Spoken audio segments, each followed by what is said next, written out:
Гарааны дарга төсвийн гарааны дарга болон байнгын гарааны эрхэм гишүүдээ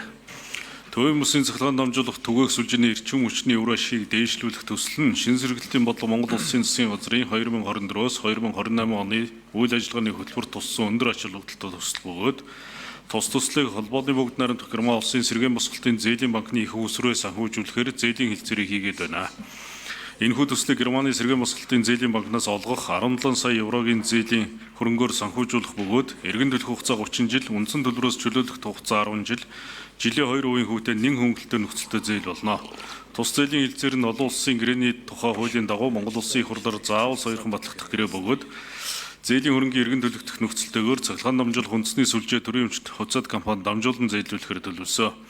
Төслийн хүрээнд Сүхбаатар дүүргийн 1-р хороонд шинээр дид станц хос цахилгаан дамжуулах кабель шугам барьж одоо байгаа туул дид станцыг өргөдөх ажлыг гүйцэтгэх бөгөөд ингэснээр хотын төвийн Сүхбаатар, Чингэлтэй, Баянгол,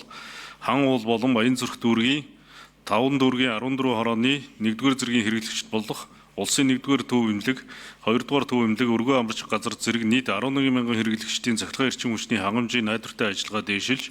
иргэн болон аж ахуйн нэгжүүдийг эрчим хүчээр тогтвортой хангах ач холбогдолтой юм а. Иймд Монгол улс Германы сэргээн босголтын зээлийн банк хоорондын төвийн бүсийн цахилгаан дамжуулах түгээх сүлжээний эрчим хүчний үр ашгийг дээшлүүлэх төслийн 3-р үе шатны зээлийн хэлцээрийг хэлцэн дэмжихийг хүсье.